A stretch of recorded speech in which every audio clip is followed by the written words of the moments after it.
आजच्या व्हिडिओमध्ये आपण 20 पेक्षा जास्त रेमेडीज बघतोय, त्याही जास्वंदीच्या फुलांचा वापर करून बनवलेल्या। आता बघा, केस वाढण्यासाठी, केस रिपेअर होण्यासाठी, सिल्की, शायनी आणि सगळ्याच दृष्टीने केस आपले हेल्दी होण्यासाठी या रेमेडीज आहेत।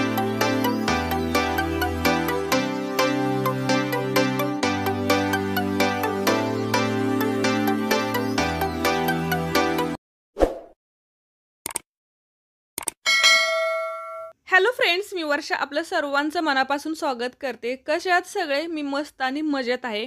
तर बघा, आजच्या व्हिडिओमध्ये 20 पेक्षा जास्त आपण रेमेडीज बघतोय आणि त्यामध्ये जास्वंदीच्या फुलांचा वापर केलेला आहे। आता फक्त फुलांचाच वापर करून आपण कोणकोणते रेमेडीज बनवू शकतो, त्या कशा प्रकारे लावू शकतो, कोणत्या रेमेडी कोणत्या केसांच्या प्रॉब्लेमवरती जास्त उपयोगी ठरतात किंवा स्टोअर कसं करू शकतो, सगळ्या गोष्टींचं या व्हिडिओमध्ये आपण सविस्तर बघणार आहोत। त्यामुळे व्हिडिओ शेवटपर्यंत बघा। जास्वंदीच्या फुलांचा उपयोग करून वेगवेगळ्या प्रकारचे हेअर ऑइल्स बनवणे। आता बघा, केस वाढण्यासाठी बाजारामध्ये सुद्धा बघा जास्वंदीच्या फुलांचा उपयोग करून वेगवेगळे हेअर ऑइल्स भेटतात आणि खूप जास्त वेगवेगळ्या व्हरायटी सुद्धा आहेत त्याच्या।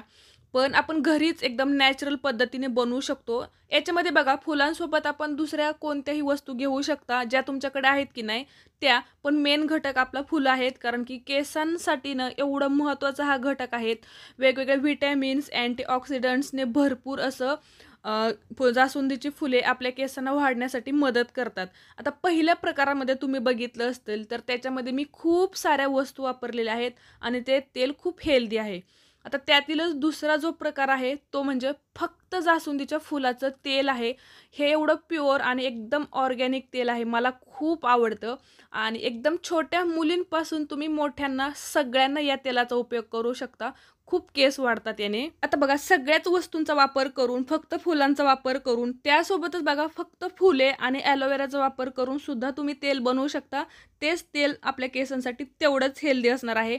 तर तेलामध्ये असे वेगवेगळे प्रकार आहेत, तुम्ही फुलांचा अशा प्रकारे वापर करून ते तेल स्टोअर करू शकता आणि तुमच्या केसांना लावू शकता।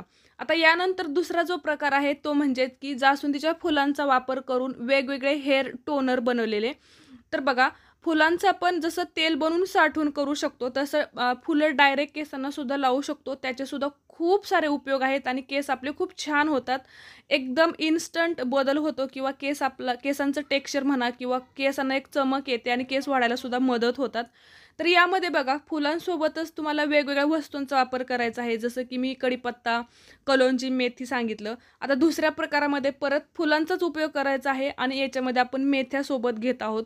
फुलांसोबतच आपण वेगवेगळ्या वस्तू टाकणार आहोत की जेणेकरून आपल्या केसांना सुद्धा नॅचरल वस्तूंचा उपयोग होईल आणि फुलांचा सुद्धा वापर होईल। तर त्यामुळे तुमच्याकडे ज्या वस्तू असतील ना, त्यावेळेस तुम्ही त्या वस्तूंची ती रेमेडी बनवायची आहे आणि ती वापरायची आहे। नॅचरल वस्तूंचा काहीच साईड इफेक्ट नसतो। त्याच्यामुळे तुमच्याकडे ज्यावेळेस जे साहित्य अवेलेबल असेल ना, त्यानुसार तुम्ही हे हेअर टोनर बनवायचे आहेत, हेअर ऑइल्स बनवायचे आहेत किंवा वेगवेगळे हेअर मास्क बनवायचे आहेत। जसं तुमच्याकडे साहित्य असेल किंवा जसं तुम्हाला गरज आहे ना केसांना की आता काय करायचे, त्यानुसार तुम्ही त्या रेमेडीज बनवायच्या आहेत। तर अशा प्रकारे तुम्ही वेगवेगळ्या टोनरसुद्धा बनवू शकता आणि जर तुमच्याकडे फुलं नसतील ना, तर तुम्ही ज्यावेळेस असतील त्यावेळेसची फुलं तुम्ही सुकवून ठेवू शकता किंवा त्याची पावडरसुद्धा असं टाकून त्याचं टोनर बनवू शकता। खूप चांगला फायदा होतो। कधी-कधी ना तेल लावायचा कंटाळा येतो, त्याहीपेक्षा आपण असं टोनर वापरू शकतो आणि केसांना ते तेवढंच फायद्याचं सुद्धा ठरतं। त्याच्यामुळे कधी-कधी तेलाऐवजी टोनरचा तुम्ही असा उपयोग करू शकता आणि जास्वंदीच्या फुलांचा वापर करून असे वेगवेगळे हेअर टोनर बनवू शकता। डिटेलमध्ये व्हिडिओ सगळे आहेत आपल्या चॅनलवरती। आता हेअर टोनरमध्ये बघा, 3-4 तुम्ही जे व्हिडिओज बघितले याच्यामध्ये बघा, फुलांसोबत मी प्रत्येक व्हिडिओमध्ये वेगळं साहित्य वापरलेलं आहे। कधी आवळा घेतलेला आहे, कधी मेथ्या भिजवून घेतलेल्या आहेत, कधी जवस घेतलेला आहे, कधी कढीपत्ता आणि 2-2 वस्तू ॲड केलेल्या आहेत। कारण की बघा, फुलांसोबत याही वस्तूंचा तेवढाच उपयोग आपल्या केसांना व्हावा यासाठी आपण अशा गोष्टी करू शकतो। आता बघा, तिसऱ्या प्रकारामध्ये आपण बघतोय की वेगवेगळे हेअर मास्क, हेअर ग्रोथसाठी हेअर मास्क किंवा डीप कंडिशनिंगसाठीचे हेअर मास्क, कोंड्यासाठीचे हेअर मास्क किंवा केस आपले एकदम रिपेअर होण्यासाठी, सिल्की आणि शायनी होण्यासाठीचे हेअर मास्क। आता बघा, याच्यामध्येच आपण फक्त फुलांचाच वापर करतोय, पण त्याच्यासोबत कोणत्या वस्तू घेतोय ना, हे सुद्धा तेवढंच महत्त्वाचं आहे। आता बघा, केस वाढवण्यासाठी जर तुम्ही बनवत असाल ना, तर ॲलोवेरा, मेथीदाणे एवढं भारी आहे की नाही, तर ते तुम्हाला वाटायचं आहे भिजत ठेवून मेथ्या किंवा ॲलोवेरा कट करून, आणि त्याच्यामध्ये तुमच्या आवडीनुसार तुम्ही मग तुमच्याकडे जे तेल अवेलेबल असतील ना, तर ते तेल घालायचे आहेत आणि त्याच्यासोबतच व्हिटॅमिन ईच्या कॅप्सूल वगैरे टाकायच्या आहेत. तुमच्याकडे ज्या वस्तू असतील ना आणि जे तुम्हाला सोपं पडेल किंवा तुमच्या केसांना जे सूट होईल ना, ते तुम्हाला करायचं आहे. त्याच्यासोबतच बघा, डीप कंडिशनिंग हेअर मास्कमध्ये फुलांचाच वापर करायचा आहे आणि त्याच्यासोबत मग तुम्ही जवस ॲड करू शकता, मेथे ॲड करू शकता, ॲलोवेरा ॲड करू शकता, दही ॲड करू शकता. याने काय होतं तर बघा, संपूर्ण केसांना हेअर मास्क लागला जातो आणि जर तुमचे केस ड्राय झालेले असतील, एकदम डल झालेले असतील, तुटत असतील ना, तर तुम्हाला ते स्कॅल्पपासून पूर्ण आपल्या लेंथपर्यंत संपूर्ण केसांना लावायचं आहे. तर त्याने इन्स्टंट रिझल्ट भेटतो, केस आपले मजबूत होतात, सोबतच वाढायला सुद्धा मदत होते. तर सगळेच मी परत सांगते, सगळे व्हिडिओ डिटेलमध्ये आहेत. फक्त फुलांचाच वापर करून तुम्ही कोणकोणत्या रेमेडीज करू शकता, त्या कधी आणि कशा वापरायच्या, या गोष्टी आपण या व्हिडिओमध्ये बघतोय. तर हेअर ग्रोथसाठी झालं, हेअर कंडिशनिंग म्हणजेच डीप कंडिशनिंगसाठी. तर तसंच जर केसांमध्ये कोंडा असेल, इची स्कॅल्प असेल ना, तर त्याच्यामध्ये तुम्ही फुलांसोबत ॲलोवेरा, दही, मेथी दाणे या गोष्टी जर टाकल्या की नाही, तर त्याचा जास्त फायदा होतो. आणि कॅस्टर ऑइल, तर याचं तुम्ही पूर्ण स्कॅल्पला लावायचं आहे, मसाज करायचा आणि त्याच्यानंतर हेअर वॉश करायचे. तर याने सुद्धा कोंडा कमी होतो. आणि फुलांचाच वापर करून आपण एक स्कॅल्प सिरम बनवतो, जेणेकरून केस वाढायला मदत होते. केस आपले ना खूप सिल्की आणि शायनी होतात, एकदम क्लीन होतं आपलं स्कॅल्प आणि त्याच्यासोबतच हेल्दी होतं. याच्यामध्ये सुद्धा फक्त फुलं वाटून गाळून घ्यायची, त्याच्यामध्ये 1-2 वस्तू ॲड करायच्या, त्या जेमतेम त्याच असतात, ॲलोवेरा, तेल, कॅस्टर ऑइल किंवा व्हिटॅमिन ईची कॅप्सूल. परत बघा, फुलांसोबत मेथीदाण्यांचा वापर करायचा आहे. काही वेळेला मी काय केलेलं आहे की डायरेक्ट वाटलेलं आहे, काही वेळेला गाळून घेतलेला आहे, काही वेळेला टोनर केलेला आहे. तुम्ही तेच बघू शकता की फुलांचाच वापर करून वेगवेगळ्या रेमेडीज कशा होतात आणि त्याचा वापर कशा प्रकारे होतो. सर्वात जास्त वापरला जातो तो म्हणजे हेअर मास्क हा प्रकार. आणि याच्यामध्ये बघा, तुम्ही फुलांसोबत वेगवेगळ्या वस्तूंनी युक्त असे वेगवेगळे हेअर मास्क बनवलेले बघितलेले आहेत, व्हिडिओसुद्धा तुम्ही ते बघितलेले आहेत. आणि मागच्या 2 वर्षभरात मला याचा प्रचंड फायदा झालेला आहे. केस वाढण्यासाठी आणि माझे केस हेल्दी होण्यासाठी मला खूप फायदा झालेला आहे. त्याच्यासोबतच बघा, फुलांसोबतच तुम्ही अंड्याचा वापर करू शकता. याने पण काय होतं, कारण अंड हे एक सुपर फूड आहे, व्हिटॅमिन्सने, प्रोटीनने भरपूर असल्यामुळे केस एकदम सिल्की शायनी होण्यासाठी, प्रत्येक केस आपलं गुळगुळीत होण्यासाठी, आपले क्युटिकल रिपेअर होण्यासाठी मदत होते, केस दाट व्हायला मदत होतात. तर बघा, वेगवेगळे हेअर मास्क आहेत. याच्यामध्ये बघा, फुलांचाच वापर केलेला आहे मेन कंटेंट म्हणून किंवा मेन घटक म्हणून, आणि त्याच्यासोबत मग कधी ॲलोवेरा, कधी जवस, कधी मेथ्या भिजवून, त्याच्यासोबतच कधी अंड्याचा वापर केलेला आहे, कधी दह्याचा, किंवा काही वेळेला मिक्स केलेल्या आहेत 2-4 वस्तू. आवळ्याचा उपयोग केलेला आहे. जास्वंदीच्या फुलाविषयी ना तुम्ही थोडीशी माहिती काढाल, त्याच्याविषयीची सगळी माहिती जाणून घेऊन जर तुम्ही त्यानुसार रेमेडीज बनवल्या आणि त्या अनुभवल्या ना, तर तुम्हाला स्वतः अनुभव येईल की तुम्ही किती प्रकार त्याचे बनवू शकता. कारण की एकदा एखाद्या वस्तूचा आपल्याला उपयोग कळाला की नाही, तर त्यानुसार आपण आपल्यासुद्धा म्हणजे ह्याने रेमेडीज बनवू शकतो आणि ते वापरू शकतो. कारण की एवढं काही त्याच्यात वेगळं असं काहीच नाही. आता बघा, याच्यामध्ये मी जास्वंदीच्या फुलांचाच वापर केलेला आहे आणि एक DIY हेअर शॅम्पू बनवलेला आहे आणि तोही आपल्या केसांसाठी तेवढाच महत्त्वाचा आहे, एकदम नॅचरल वस्तू वापरून. आणि ज्यावेळेस बघा, फुलांचा सीझन असतो की नाही, त्यावेळेस प्रचंड प्रमाणात सगळीकडे फुलं अवेलेबल असतात आणि त्याचाच फायदा घ्यायचा आहे आपल्याला. थोडीशी मेहनत आहे, पण मग एकदा सवय झाली की नाही तर काहीच वाटत नाही. मला तर आता सवय झाली, त्याच्यामुळे मग असं केस धुवायचे म्हटलं ना, तरी मी असं विचार करते की आज काय केसांना लावू, आणि असंच होतं बघा. काही तुमच्याकडे वस्तू नाहीत, फक्त फुलं आहेत, वाटायची, तेल टाकायचं, आणि सगळ्यात बेस्ट प्रकार आहे हेअर मास्कचा. त्याच्यासोबतच फुलांसोबत ॲलोवेरा आहे. एवढंच की काही वेळेला मी गाळून घेतलेलं आहे कापडाने आणि कधी-कधी डायरेक्ट वाटून बारीक प्युरी करून घेतलेलं आहे.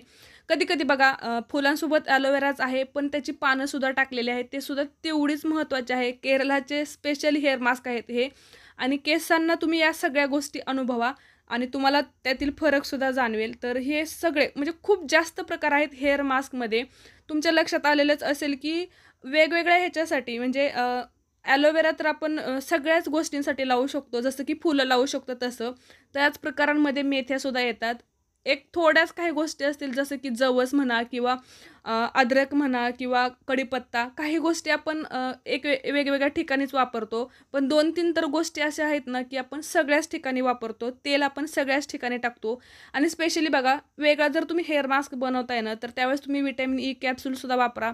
आणि एवढेच वेगवेगळे हेअर मास्क मी बनवलेले आहेत. असं नाही की मग आज मला हेच वापरायचं आहे, तसं नाही. तर बघा, फुलांसोबत दुसऱ्या कोणत्या गोष्टी माझ्याकडे अवेलेबल आहेत किंवा आपल्या केसांनुसार समजते की आता केस थोडेसे डल, ड्राय झालेले आहेत किंवा हेअर फॉल होतोय किंवा कोंडा झाल्यासारखं वाटतंय, चिकट झालेले आहेत केस आणि खाजवतंय स्कॅल्पवरती.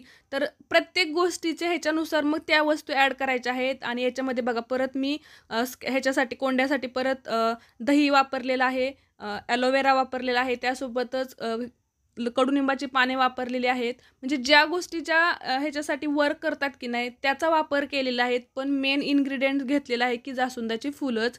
आता हे सगळे होते वेगवेगळे हेअर मास्कचे प्रकार. तुमच्याकडे जे साहित्य असेल त्यानुसार तुम्ही ते करायचंच आहे आणि कोणताही प्रकार आपल्या केसांना सूट होतो, कारण नॅचरल वस्तू आहेत. याच्यानंतर बघा, हेअर मास्क झालेले आहे. त्यानंतरची मेन गोष्ट आणि खूप महत्त्वाची आहे ती म्हणजे हेअर स्पा. बघा, प्रत्येकाला आपण स्किनला जसं छान असं ट्रीट करतो की नाही, तसं कधी-कधी ना केसांना सुद्धा डीप कंडिशनिंग किंवा छान असं स्पा केल्यानंतर ना केस असे एकदम नरिश खूप चमकतात. आणि फुलांचा वापर करून केलेला हा स्पा एवढा हेल्दी असतो केसांसाठी ना, ते वापरल्यानंतरच लक्षात येतं, अनुभवल्यानंतर. आणि महिन्यातून एकदा तरी ना असं केसांना ट्रीट करणं खूप गरजेचं असतं आणि त्यानेच आपले केस नॅचरली हेल्दी राहतात.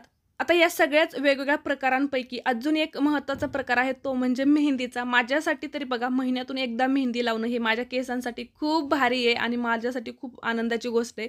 मी ते एवढं मन लावून करते की मला ते आवडतंच. आणि बघा, जशा गोष्टी मी अनुभवत गेले ना, सुरुवातीला फक्त चहा पावडरचं पाणी टाकणं, परत मेथ्या टाकणं, परत कढीपत्ता, या गोष्टी कळत ज्यावेळेस मला समजलं की नाही याच्यातच आपण पावडरी टाकण्यापेक्षा नॅचरल वस्तू ज्यावेळेस टाकतो ना, त्यावेळेस त्याचा फायदा जास्त होतो. त्यावेळेस बघा, मी डायरेक्ट फुलं वाटून टाकली गेली, त्याच्यात गाळून टाकली.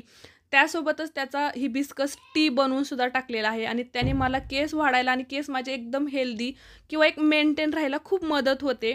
तर तुम्ही जी पण मेहंदी भिजवता ना, त्याच्यामध्ये फुलं आवर्जून टाका. किंवा काही प्रकारांमध्ये बघा, मी असं 2-3 वस्तू गाळून पूर्ण त्याचं जेल काढलेलं आणि त्याच्यामध्येच मेहंदी भिजवलेली आहे.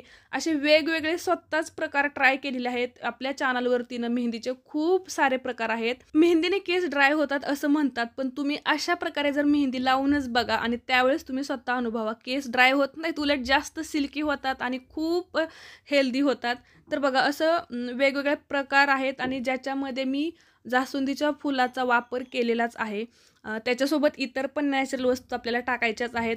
म्हणजे मेहंदी नसून एक मेहंदीचा हेअर पॅक किंवा एक हेअर मास्कच बनवतो. त्याच्यासोबतच बघा, पूर्ण आपण जसं की एक डिकॉक्शन रेडी करतो ना, त्याच्यातच फुलांचा वापर करून सुद्धा मेहंदीमध्ये ते ॲड केल्यानंतर तशी सुद्धा आपण मेहंदी भिजवतो. तर असे बघा, वेगवेगळे oil, toner, hair mask, hair spa, shampoo किंवा शॅम्पू हॅक म्हणा तुम्ही, त्याच्यासोबतच मेहंदीचे वेगवेगळे प्रकार. सगळ्याच प्रकारामध्ये मी फुलांचा अशा प्रकारे वापर करते. मी माझ्या स्वतःच्याच रेमेडी करते. कारण की मी ती अनुभवलेल्या आहेत. त्याच्यामुळे मला आता मी ते बिंदास लावते. त्याच्यामुळेच तुमच्यासोबत शेअर करते. तुम्हीसुद्धा या प्रकारात करू शकता. हे माझे बघा सुरुवातीचे मागच्या 1-1.5 वर्षापूर्वीचे किंवा 2 वर्षापूर्वीचे केस बघू शकता.